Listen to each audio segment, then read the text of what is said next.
আমার প্রিয় ছাত্রছাত্রীবৃন্দ, বিদ্যাসাগর ইউনিভার্সিটির অন্তর্গত বিভিন্ন কলেজের যে সমস্ত ছাত্রছাত্রী সেকেন্ড সেমিস্টারে পড়াশোনা করছো এবং তোমাদের বেঙ্গলি অনার্স মেজর পেপার রয়েছে, তোমাদের জন্য এই ভিডিওটি অবশ্যই ভিডিওটি শেষ পর্যন্ত দেখবে, কোনো রকমের স্কিপ করবে না, তাহলে তোমাদেরই প্রয়োজনীয় ইনফরমেশান তোমরা জানতে পারবে না। আর অবশ্যই ভিডিওটি বেশি বেশি করে বন্ধুদের মধ্যে শেয়ার করবে এবং যদি ভালো লাগে অবশ্যই ভিডিওতে লাইক করবে। আর যদি চ্যানেলটি সাবস্ক্রাইব করা না থাকে অবশ্যই চ্যানেলটি সাবস্ক্রাইব করে রাখবে নিজেদের প্রয়োজনে। দেখো, Vidyasagar university second semester Bengali honours major, তোমাদের সিলেবাসের শিরোনামে রয়েছে বাঙালির ধর্ম সংস্কৃতি ও বাংলা সাহিত্যের সাধারণ পরিচয়। 5 ও 10 মার্কের প্রশ্নের সাজেশন 2025। তোমাদের সামনে আমি সিলেবাস তুলে ধরবো, সেই সঙ্গে সাজেশনের প্রশ্নগুলো তুলে ধরবো। এখানে দেখো সিলেবাস তোমাদের 2 মার্ক, 5 মার্ক ও 10 মার্কের প্রশ্ন থাকবে। কটি করে প্রশ্ন থাকবে সেটিও এখানে লেখা রয়েছে। তোমরা যদি এই সিলেবাস অনুযায়ী নোট সংগ্রহ করতে চাও, একটি পেপারের জন্য 250 টাকা করে পেমেন্ট করতে হবে। প্রতি পেপারের জন্য 250 টাকা। শর্ট প্রশ্ন, বড় প্রশ্ন, কমপ্লিট উত্তর সহ পেয়ে যাবে। এর বাইরে কিছু পড়ার প্রয়োজন হবে না। আমাদের কাছে নোট সংগ্রহ করলে তোমাদের এখানে ওখানে ছুটে বেরিয়ে নোট সংগ্রহ করার প্রয়োজন হবে না, কারণ সেখানে নোট সংগ্রহ করতে গেলে তোমাদের দিনে 4 থেকে 5 ঘন্টা, দূর দূরান্তে গেলে 6-7 ঘন্টা পর্যন্ত তোমাদের সময় লস হয়।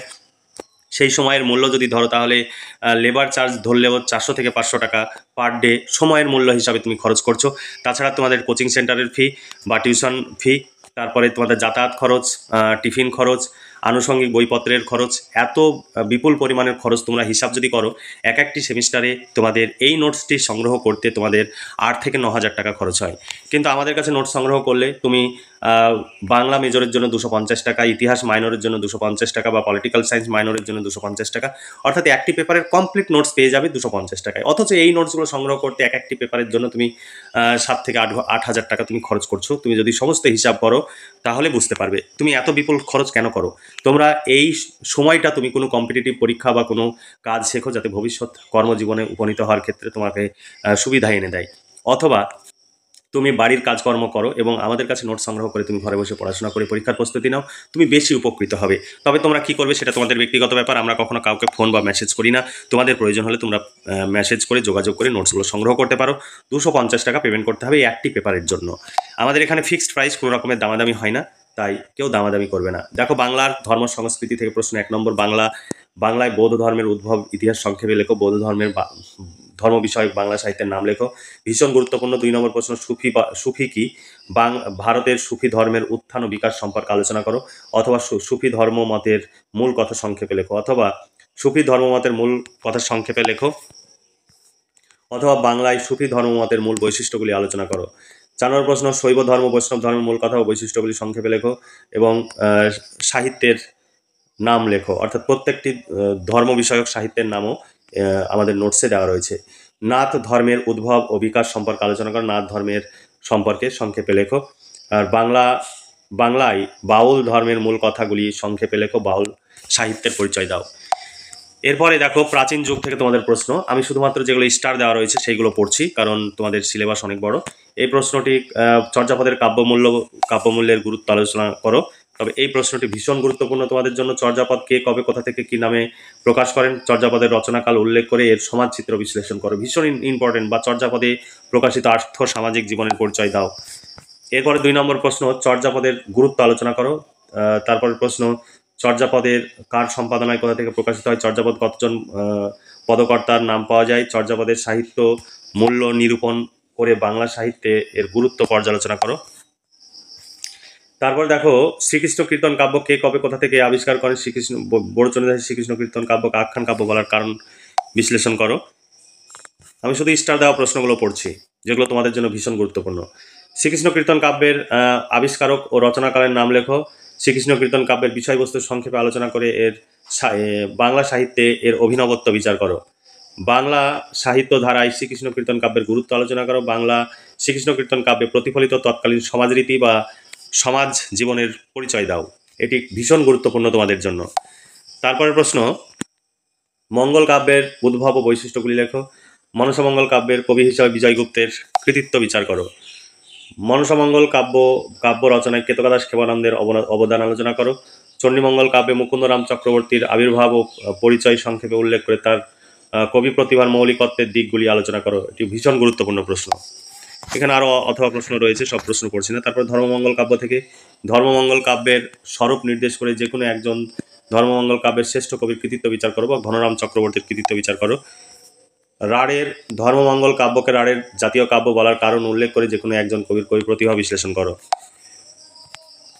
তারপর প্রশ্ন, অন্নদামঙ্গল কাব্যের কবি রায়গুণাকর ভারতচন্দ্রের বিশিষ্টতা বা কবি কৃতিত্বের পরিচয় দাও। ভারতচন্দ্র ও অন্নদামঙ্গল কাব্যে কটি খণ্ডে বিভক্ত? ভারতচন্দ্রের কবি প্রতিভা বিচার করে যুগসন্ধির কবি বলা হয় কেন? বিশ্লেষণ করো। এরপরের প্রশ্ন, এই প্রশ্নটি তোমরা দেখে রাখতে পারো, তবে এই প্রশ্নটি 2024 সালে তোমাদের পড়েছে, অতটা গুরুত্বপূর্ণ নয়। তারপর দেখো অনুবাদ সাহিত্য, ভাগবতের শ্রেষ্ঠ অনুবাদককে, তার কবি প্রতিভার পরিচয় দাও। এখানে আরও অথবা প্রশ্ন রয়েছে। তারপরে দেখো বাংলার রামায়ণের শ্রেষ্ঠ অনুবাদকের কাব্যের বিশিষ্টতা আলোচনা করো। এখানে অনেকগুলো অথবা রয়েছে। তারপরে কৃত্তিবাসী রামায়ণের জনপ্রিয়তার কারণগুলি লেখো। মহাভারতের শ্রেষ্ঠ অনুবাদককে, তার কবি প্রতিভার দিকগুলি আলোচনা করো।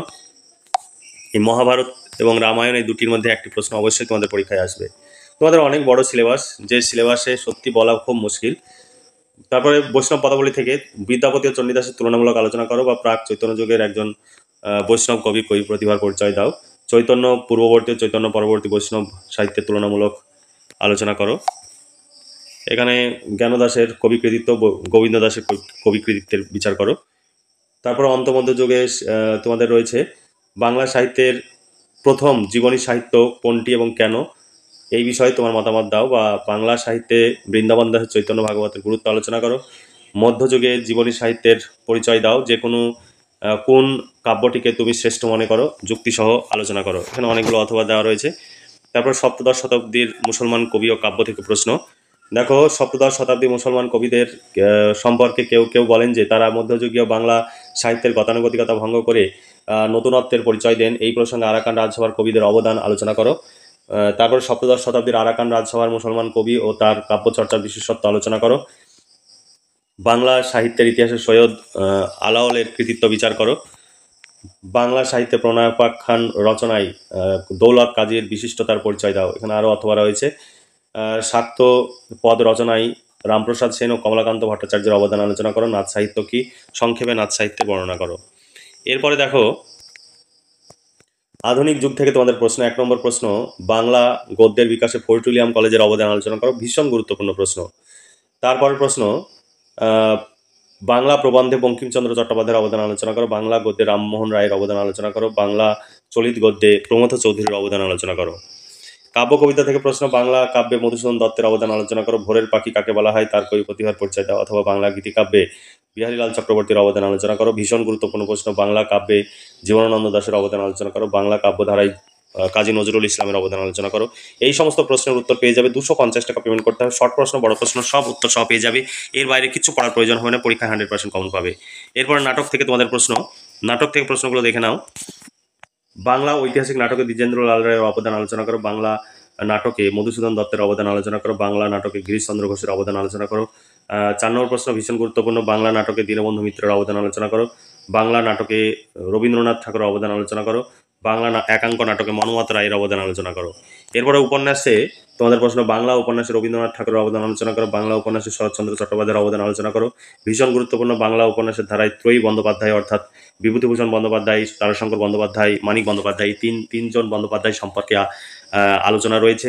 যদি 3 জন বন্দ্যোপাধ্যায় সম্বন্ধে আসে তাহলে সংক্ষেপে তোমাদের লিখতে হবে, আর আলাদাভাবে যদি আসে আলাদাভাবেও তোমরা লিখতে পারো। প্রশ্নগুলো সব আলাদা আলাদা করে দেওয়া রয়েছে। তাই তোমরা যদি নোট সংগ্রহ করতে চাও 250 টাকা পেমেন্ট করতে হবে একটি পেপারের জন্য। শর্ট প্রশ্ন, বড় প্রশ্ন কমপ্লিট উত্তর সহ পেয়ে যাবে। তোমরা আমাদের কাছে নোট সংগ্রহ করলে ভীষণভাবে উপকৃত হবে। তৈরি করা নোটস এবং পুরোটাই কম্পিউটার টাইপ, আমাদের প্রচুর টাকা খরচ করে এই নোটসগুলো তৈরি করা হয়। দেখো ছোট গল্প থেকে প্রশ্ন, বাংলা ছোট গল্পে মানিক বন্দ্যোপাধ্যায়ের অবদান আলোচনা করো। বাংলা ছোট গল্পে বিভূতিভূষণ বন্দ্যোপাধ্যায়ের অবদান আলোচনা করো। বাংলা ছোট গল্পে মহাশ্বেতা দেবীর অবদান আলোচনা করো। বাংলা ছোট গল্পে রবীন্দ্রনাথ ঠাকুরের অবদান আলোচনা করো। বাংলা ছোট গল্পে রাজশেখর বসু ওরফে পরশুরামের কৃতিত্ব বিচার করো। এই ছিল তোমাদের সাজেশন ভিত্তিক প্রশ্ন। এই সমস্ত প্রশ্নের উত্তরগুলো তোমরা পেয়ে যাবে, যেগুলো তোমরা দেখলে 250 টাকা পেমেন্ট করতে হবে। এর বাইরে কিচ্ছু পড়ার প্রয়োজন হবে না, পরীক্ষায় 100% কমন পাবে। 2024 সালে কী প্রশ্ন পড়েছে সেই প্রশ্নটি এখানে তুলে দেওয়া রয়েছে। তাই দেরি না করে আজই যোগাযোগ করো এবং নোটসগুলো সংগ্রহ করে ঘরে বসে পড়াশোনা করো, তোমরা ভীষণভাবে উপকৃত হবে। এরপরে সাজেশন ভিত্তিক প্রশ্ন উত্তর পরপর দেওয়া রয়েছে। তোমরা বলো যে আমরা প্রশ্নগুলো কীভাবে লেখা রয়েছে, আমরা একটু দেখব। এখানে পুরো প্রশ্ন পয়েন্টস আকারে লেখা রয়েছে, তোমাদের এর বাইরে কিছু ভাবতে হবে না। পয়েন্টস বেশি করে দেওয়া রয়েছে, তোমাদের সমস্ত কিছু লিখতে হবে বা পুরোটাই লিখতে হবে এমন নয়। তোমরা যতটা পারবে ততটা তোমরা লিখবে, তাহলেই তোমরা খুব ভালো মার্কস পাবে এবং খুব ভালো ফলাফল করতে পারবে। বর্তমানে যারা ভালো রেজাল্ট করছে তারা কিন্তু বেশিরভাগ ছাত্রছাত্রী আমাদের কাছে নোটস নিয়েই ভালো রেজাল্ট করছে। তাই তোমরা যদি নোটস সংগ্রহ করতে চাও আজই নিজে দেওয়া হোয়াটসঅ্যাপ নম্বরে যোগাযোগ করো এবং নোটসগুলো সংগ্রহ করে ঘরে বসে পড়াশোনা করো, তোমরা ভীষণভাবে উপকৃত হবে। তাই আর দেরি না করে আজই যোগাযোগ করো এবং নোটসগুলো সংগ্রহ করে নাও। 250 টাকা পেমেন্ট করতে হবে একটি পেপারের জন্য। আমাদের এখানে ফিক্সড প্রাইস, এখানে কোনো রকমের দামাদামি হয় না, তাই অকারণে দামাদামি করে আমাদের সময় নষ্ট করবে না। তাহলে আজকে এই পর্যন্তই। তোমরা ভালো থেকো, সুস্থ থেকো এবং খুব ভালোভাবে পড়াশোনা করে পরীক্ষার প্রস্তুতি নাও। এই শুভকামনা জানিয়ে আজকের ভিডিওটি এখানে সমাপ্তি ঘোষণা করছি।